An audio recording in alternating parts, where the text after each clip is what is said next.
dalam fotografi ya, ada fotografi inframerah ya. Jadi dalam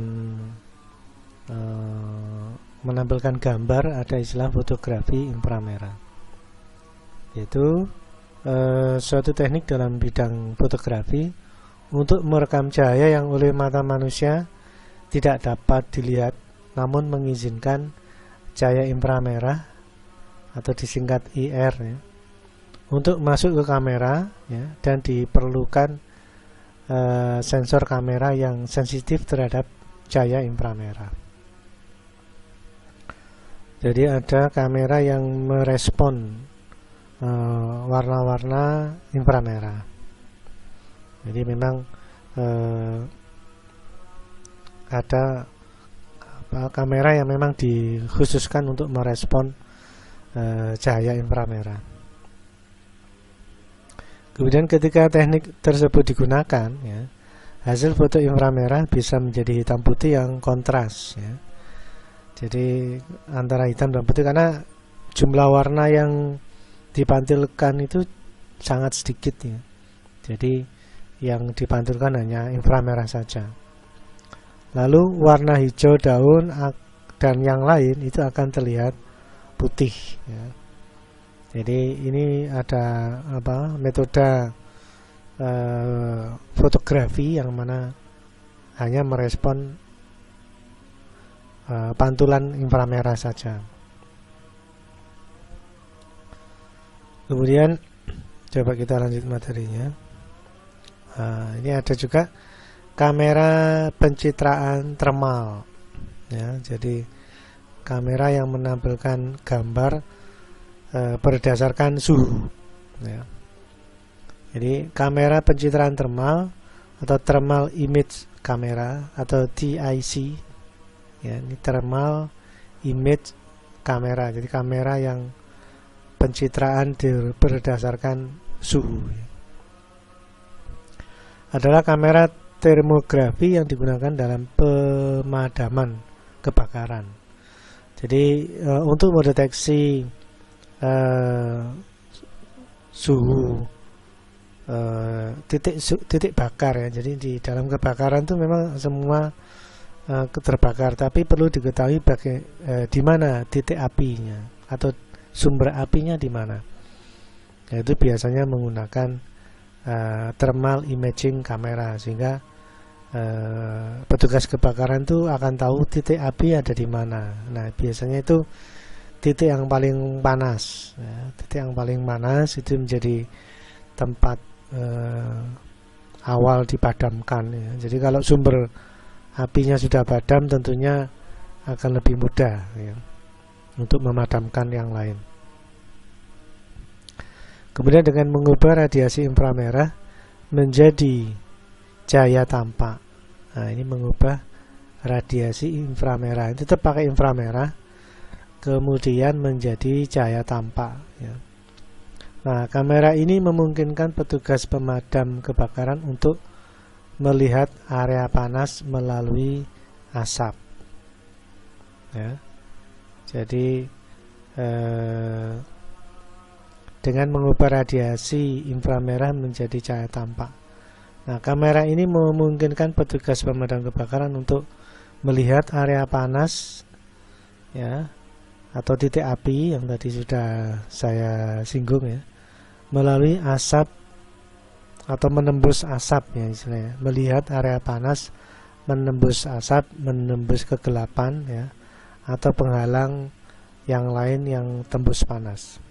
Nah, jadi dalam kondisi kebakaran itu kan asap di mana-mana, mungkin gelap ya, dan sebagainya. Lampu biasanya listrik dimatikan. Nah, itu intinya hanya kebakar gitu aja semua ya.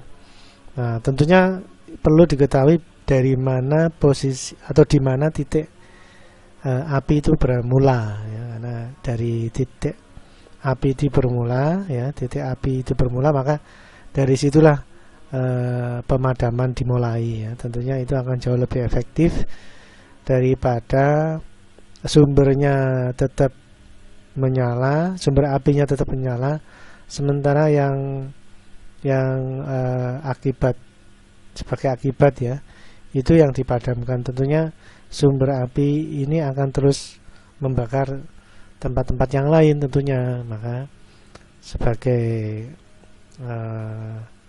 teknis untuk pemadaman tentunya adalah mencari titik api itu bermula atau titik api itu berasal.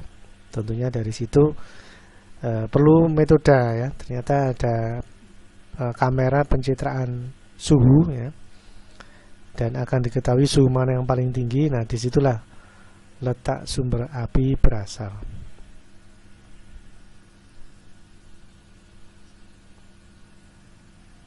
Kemudian kamera pencitraan termal biasanya dipegang dengan tangan, tetapi dapat juga dipasang pada helm ya. Jadi ada yang include di dalam helm, ada juga ya. Jadi langsung monitoringnya itu lewat mata yang terhubung ke kamera biasanya. Nah, ini ya tentunya menjadi pilihan ya, mana yang mau digunakan. Kemudian kamera ini dibuat dari bahan tahan panas ya, dan air, dan kuat untuk menahan bahaya operasi di lokasi kebakaran. Jadi diharapkan dengan spesifikasi yang tahan panas itu bisa beroperasi dengan baik di lingkungan yang panas ya. Maka dibuat tahan panas. Lalu karena tim pemadam kebakaran itu berhubungan dengan air ya, tentunya dia harus tahan air juga ya, sehingga tahan panas dan juga tahan air.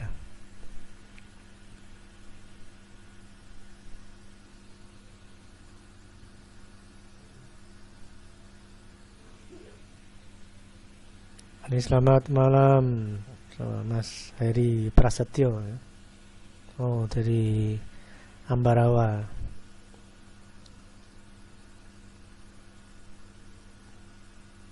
Baik, saya lanjutkan lagi sambil menunggu mahasiswa yang lain gabung ya. Saya kira CCTV itu penting sekali karena kita sudah menggunakannya baik di rumah maupun di kantor ya, sehingga perlu kita mengenal lebih banyak ya.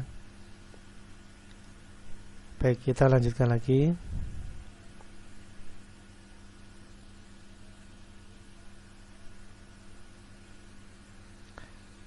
Nah, sekarang kita sejak tadi itu bahas infrared ya. Nah, infrared itu seperti apa gitu ya. Di sini ada saya tambahkan tentang komponen infrared ya. Jadi infrarednya itu dalam konteks komponen itu dalam dalam dunia elektronika ya.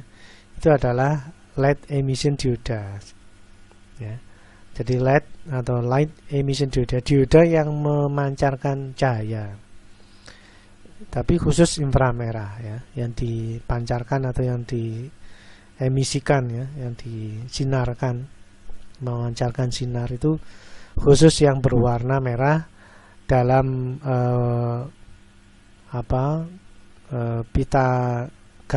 pita warna itu pada frekuensi 38 kHz biasanya ya. Jadi frekuensinya inframerah itu 38 kHz. Nah, pemancar yang digunakan pada SIM ini terdiri atas sebuah light emitting dioda ya. Dioda yang memancarkan cahaya. Kemudian light emitting dioda adalah suatu bahan semikonduktor yang memancarkan cahaya monokromatik karena hanya satu warna yang dipancarkan, yang tidak koheren ya ketika diberi tegangan maju. Kemudian LED inframerah jenis dioda yang memancarkan cahaya. LED inframerah jenis dioda. Jadi LED itu dalam konteks ini jenis dioda. Jadi kalau diberi tegangan maju, karena karakteristiknya sama dengan dioda ya, jadi LED ini harus diberi tegangan maju atau tegangan forward atau tegangan arus mengalir ya, jadi anoda ke katoda. Sedemikian hingga LED itu memancarkan cahaya inframerah. Jadi bisa jadi cara masangnya harus hati-hati karena ini bersifat seperti dioda, maka kalau terbalik ya tidak memancarkan cahaya. Tapi kalau masangnya sudah benar baru bisa memancarkan cahaya. Nah, ini kalau ingin tahu sudah terpasang belum dengan benar atau belum ya. Itu sama seperti inframerah di remote ya. Jadi kalau misalkan kita ingin tahu inframerahnya memancarkan sinar apa enggak, nah itu mudah aja ya, kita pakai kamera handphone lalu diarahkan ke ujung remote ya. Itu kalau tombol remote-nya ditekan, itu mestinya kan memancarkan cahaya inframerah. Nah kalau di kamera itu memancarkan atau terdeteksi nyala matinya LED ya, maka inframerah sudah bekerja.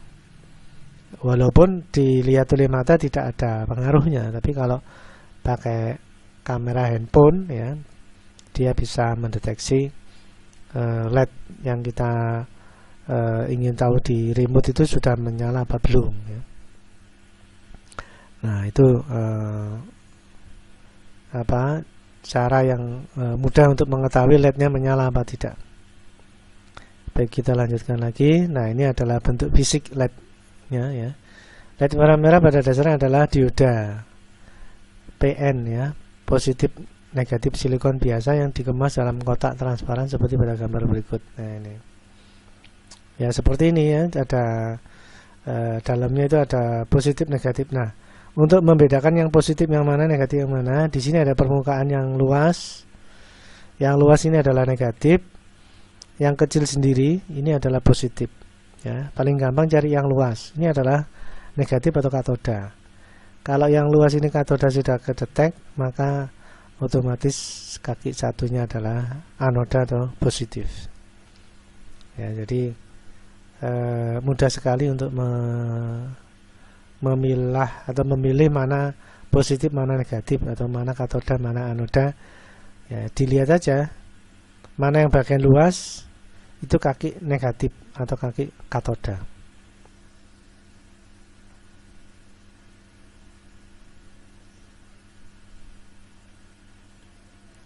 Baik, kita lanjutkan lagi. Nah, sekarang Anda lihat di sini LED yang tadi saya tunjukkan ya. Itu ada pada kamera. Ya, jadi kamera CCTV yang memiliki lampu infrared 4 ya. 1 2 3 4. Ini kameranya. Mata infrared LED 4 mata mampu menghadapi ruang gelap, sehingga kamera tersebut masih bisa mengambil gambar dengan jelas ya. Ya, jadi pantulan dari objek itu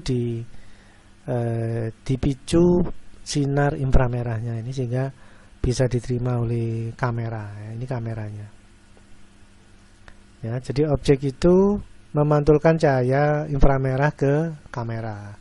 Inframerah dari mana? Ya dari LED-nya ini, LED inframerahnya ini.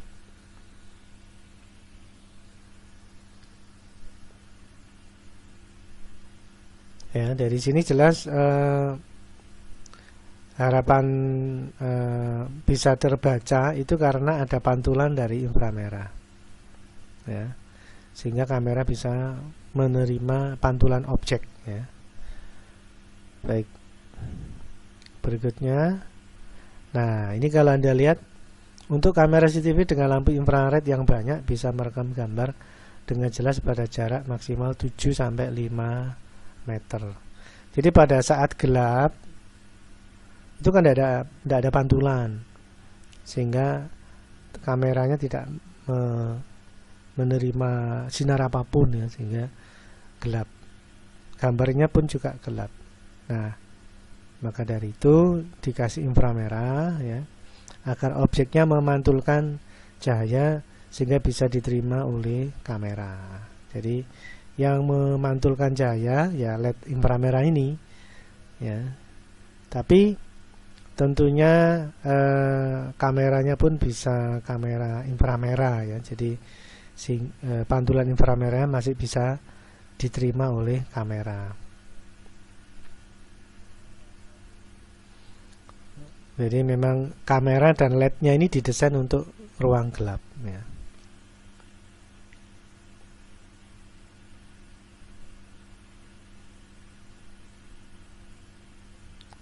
Baik, kita lanjutkan lagi. Nah, ini ya. CCTV LED inframerah. CCTV baik itu kamera outdoor maupun kamera indoor terdapat LED inframerah ya. Fungsi utama membantu kamera agar fokus dan jelas dalam menangkap gambar pada waktu malam hari.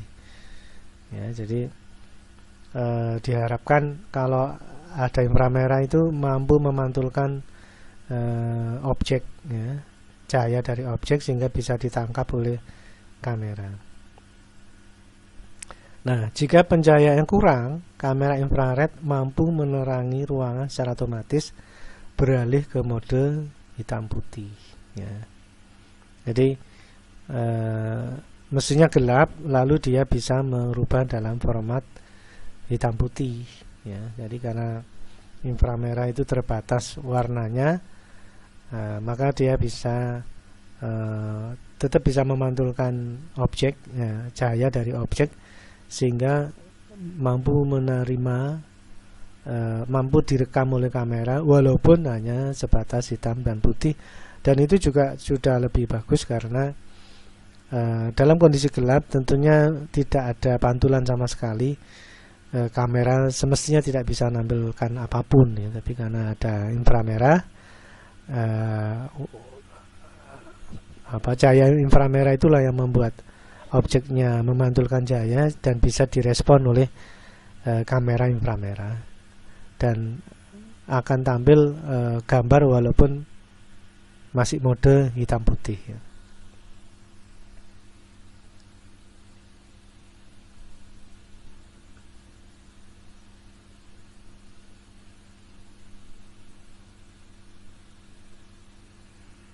Nah, ini tentunya masih bisa kita kita bisa menerima informasi ya daripada gelap sama sekali. Jadi walaupun hitam putih ada informasi yang bisa kita terima. Nah itu. Baik, kita lanjutkan. Nah ada juga yang tadi saya sampaikan yaitu CCTV thermal ya. Jadi kamera thermal berfungsi untuk menghasilkan gambar satu objek dengan menggunakan radiasi inframerah yang dipancarkan dari objek dan mewakili suhu objek. Nah, jadi ilustrasi yang ada di gambar ini ya, walaupun memang hanya hitam dan putih atau merah dan gelap mungkin ya, tapi dari sini bisa dideteksi ada pergerakan objek ya. Jadi kamera thermalnya masih bisa menangkap sebuah objek bergerak ya, dan justru itu yang dimanfaatkan untuk keperluan-keperluan tertentu ya, sehingga kita bisa mendeteksi sebuah objek berdasarkan suhunya misalkan ya. Kalau semula tadi saya singgung tentang pemadam kebakaran ya, jadi kalau pemadam kebakaran itu juga mendeteksi suhu, titik suhu mana yang paling tinggi akan bisa terdeteksi. Nah untuk keperluan yang lain, nah ada juga, coba ini saya tampilkan ya.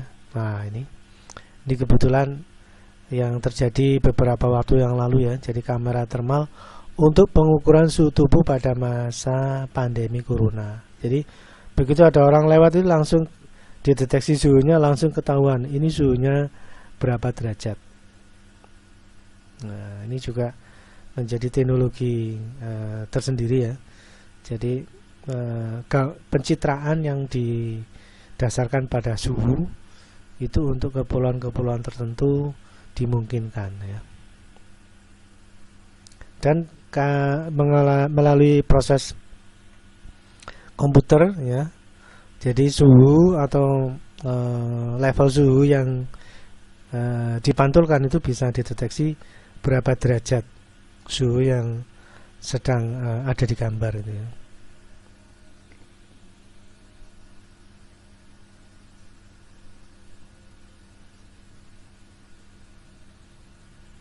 Nah, ini tentunya bermanfaat untuk kondisi-kondisi tertentu ya. Baik, kita lanjutkan materinya.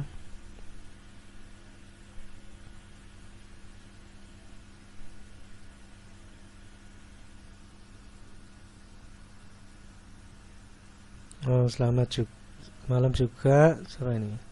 Hanif Estu Saputra ya. Ini dari Siliwangi ya.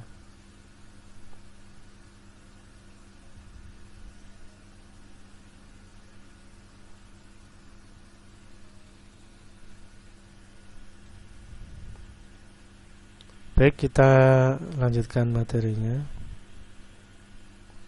Nah, ini saya tampilkan masalah-masalah yang mungkin terjadi pada kamera inframerah ya.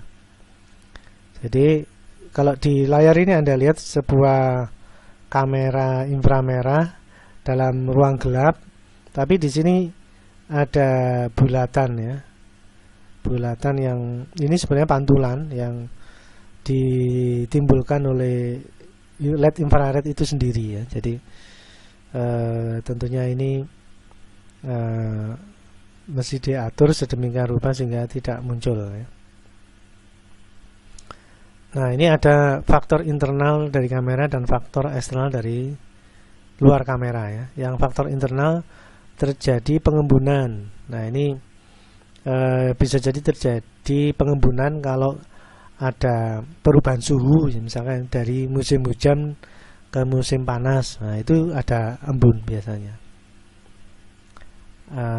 Jadi pada saat hujan itu kan suhunya dingin, begitu panas ada perubahan suhu dari dingin ke panas, jadilah embun. Nah, itu pengembunan. Tentunya ini menjadi perhatian kita semua ya. Idealnya kamera itu di dalam ya, di dalam ruang atau indoor sehingga tidak terpengaruh suhu luar dan juga tidak terpengaruh hujan dan sebagainya ya. Suhu ekstrim ya. Kalau di dalam rumah itu kan tidak terlalu ekstrim suhunya, paling ya suhu ruang ya. Tapi kalau kamera outdoor lah itu bisa jadi kadang kena hujan, kadang panas, lah itu ada embun ya. Kemudian lensa yang tidak fokus, jadi mungkin kena sudah sampai di atas ya, karena di luar mungkin kena angin atau kena benda yang lain, pengaturan fokusnya berubah misalkan. Nah, itu bisa jadi perlu pengaturan kembali ya. Kemudian ini refleksi atau pantulan dalam casing bila arah kamera 90 derajat. Nah, ini kalau derajatnya terlalu tegak lurus ya. Nah, ini bisa menimbulkan efek halo ya istilahnya. Nah, ini tentunya bisa diatur kembali pengaturan casing dan kamera fokus dan sebagainya, itu bisa diatur kembali ini. Sehingga halo efek ini bisa kita minimalkan ya. Kemudian yang berikutnya faktor eksternal dari luar kamera. Misalkan objek yang memantulkan cahaya. Jadi bisa jadi kita memasang beberapa kamera yang mungkin berhadapan langsung dengan sumber cahaya misalkan. Nah, itu pantulan itu menjadi merubah gambar ya, atau mestinya tidak berhadapan langsung dengan cahaya ya. Misalkan kamera outdoor dipasang ke mana? Ke barat misalkan. Ke timur misalkan ya. Padahal matahari bergerak dari timur ke barat. Nah, itu bisa kamera melihat atau memantau memantau objek dengan tidak tidak bagus gambarnya karena berhadapan langsung dengan cahaya matahari. Itu juga kurang bagus. Nah, yang benar cahaya matahari itu di belakang kamera. Jadi kayak lampu pencahayaan lighting yang alami ya, sehingga matahari itu memberi sinar yang bagus pada objek yang kita pantau, bukan malah sebaliknya, kamera yang berhadapan langsung dengan cahaya matahari, yaitu kurang bagus di gambar ya, gambarnya menjadi kurang baik. Jadi matahari harus di belakang kamera, jangan memasang kamera berhadapan langsung dengan matahari. Kemudian debu dan kotoran yang menempel di cover kamera, ini kalau outdoor itu memang ada di luar, jadi perlu maintenance ya. Dan tentunya cara membersihkannya juga tidak sembarangan. Jadi untuk menghindari yang ketiga ini ya, sidik jari pada cover atau sidik jari pada kamera ya. Nah itu dihindari. Jadi niatnya membersihkan debu kotoran, tapi ternyata tangan kita yang menempel di kamera lah, itu juga kurang tepat ya. Jadi ada kain khusus yang bisa digunakan untuk membersihkan kamera. Ya, gambaran sederhana seperti membersihkan kacamata, itu kan ada kain khusus untuk membersihkan kacamata ya. Kurang lebih seperti itu.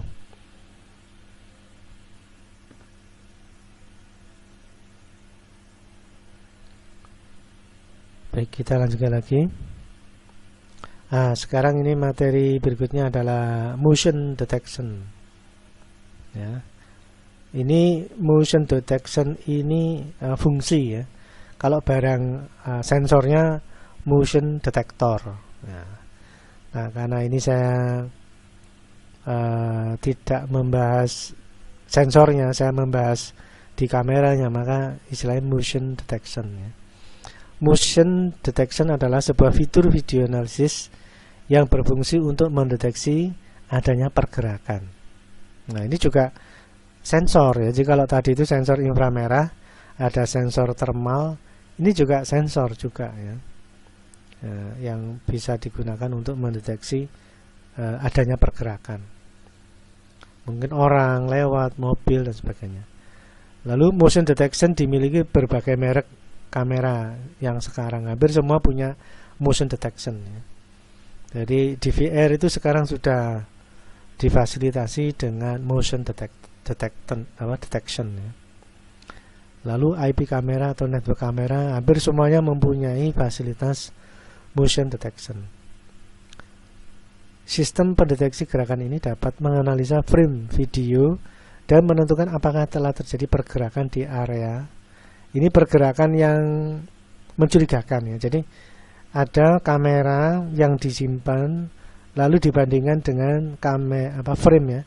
Ada frame yang disimpan, lalu ada frame berikutnya yang dibandingkan, ada perbedaan enggak ya, intinya gitu. Kalau frame satu dengan frame berikutnya ada perbedaan, oh berarti ada pergerakan benda. Nah, itu konsepnya seperti itu. Pada area yang telah ditentukan ya, berarti di DVR itu biasanya dipilih mana area yang mau dideteksi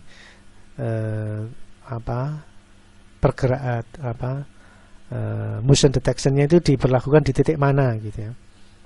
Itu jauh lebih resolusinya lebih bagus ya daripada terlalu luas sehingga ada pohon bergerak aja sudah alarmnya bunyi lah, itu kan repot ya. Jadi memang bisa dipilih titik mana yang mau dideteksi.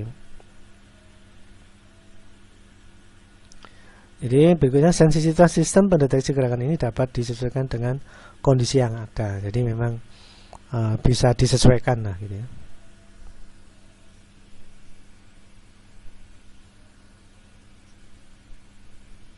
Baik, kita lanjutkan lagi. Nah, ini motion detection di kamera CCTV ya. Pengaturan frame video untuk menentukan apakah telah terjadi pergerakan di area. Nah, ini adalah fitur ya, fitur yang ada biasanya di DVR ini. Motion detectionnya ini enable apa disable ya. Motion detection interval, jaraknya dia ngambil jarak, ngambil frame-nya itu per 5 detik misalkan. Kemudian pre-recording time 5 detik, estimate time. Jadi dia ngambil pengambilan awalnya 5 detik, kemudian lalu recordingnya lama lama rekamannya selama 3 detik. Jadi intervalnya itu 5 detik, lama nyimpennya itu 3 detik. Nah, ini bisa kita atur ya, mau jaraknya mungkin per 1 jam, tapi kalau per 1 jam itu kan berarti terlalu lama. Nah, bila interval 1 jam itu sudah ada pergerakan, maka nggak kedeteksi ya. Jadi ini memang bisa kita atur ya. Jadi ini juga menjadi pengaruh di gambar juga ya, gambarnya menjadi ada space yang digunakan untuk menyimpan motion detection ini. Jadi ini menjadi sebuah pilihan. Pilihannya mana? Intervalnya terlalu jauh, terlalu lama, maka tidak kedetek ya. Ada hal penting yang tidak kedetek nanti. Tapi kalau terlalu dekat, nanti backupan kameranya cepat penuh dan sebagainya. Ini menjadi sebuah pilihan ya. Nah, ini nanti kita bisa bahas saat bereksperimen di VR ya. Baik, kita lanjutkan lagi. Lalu motion detection interval, yaitu selang waktu mendeteksi pergerakan. Tadi penjelasannya ya. Pre-recording time, yaitu lama waktu merekam sebelum terjadinya pergerakan. Lalu recording time berfungsi menentukan lama waktu merekam saat terjadi pergerakan. Nah, itu. Ini penjelasan dari pengaturan yang tadi. Nah, ini ilustrasinya ya. Jadi detik awal ini merekam. Nah, tadi kan dipilih 3 detik ya. Maka di detik akan direkam. Nah, intervalnya 5 detik, lalu 3 detik direkam. Jadi detik pertama sampai detik ke 5 berikutnya itu direkam. Jadi detik ke 5, detik ke 10, detik ke 15, detik ke 20 itu mulai direkam, dan direkam selama 3 detik. Jadi detik pertama 3 detik, detik ke 5 3 detik ya. Detik ke 10 3 detik, detik ke 15 3 detik. Jadi intervalnya 5 detik. Lalu dia akan membandingkan antara rekaman pertama dengan rekaman berikutnya, ada perbedaan enggak gitu ya. Untuk area dekat pintu misalkan. Nah, kalau tidak ada perbedaan berarti tidak ada benda yang mencurigakan. Tapi ternyata dibandingkan tuh kok ada gambar orang yang lewat, berarti kan ada perbedaan ya. Nah, ini tentunya berbasis data digital ya. Nah, data digitalnya kok berbeda, nah, itu berarti ada pergerakan. Tapi kalau yang sebelah kiri datanya mungkin identik atau sama sekian persen lah gitu. Nah, ini kalau ini sudah hampir lebih dari 50% sudah berbeda karena ada pergerakan, ada gambar orang ya. Tentunya ini secara data sudah berbeda karena sudah direkam dalam rentang waktu 3 detik ada gambar orang. Nah, ini di rentang waktu 3 detik tidak ada orang. Nah, tentunya ada perbedaan data dalam data digital yang diperoleh, lalu dibandingkan dan terjadilah sebuah perbedaan yang akan memicu sirine atau memicu indikator apa yang lain yang menjadi output dari motion detection ini. Ada juga ngirim miss call ya, misal handphone macam-macam ya, itu nanti kita bisa bicarakan di pertemuan-pertemuan berikutnya ya. Baik, saya kira itu yang bisa kita diskusikan hari ini. Bila ada pertanyaan silahkan bertanya. Kalau mungkin ada pertanyaan di lain waktu bisa di grup ya. Jadi di si akad itu sudah saya siapkan grup WA. Kalau Anda mau menanyakan sesuatu hal bisa Anda tanyakan lewat grup ya. Jadi mungkin ide pertanyaan itu tidak pas hari ini atau saat ini, tapi besoknya boleh Anda tanyakan di grup WA kita ya.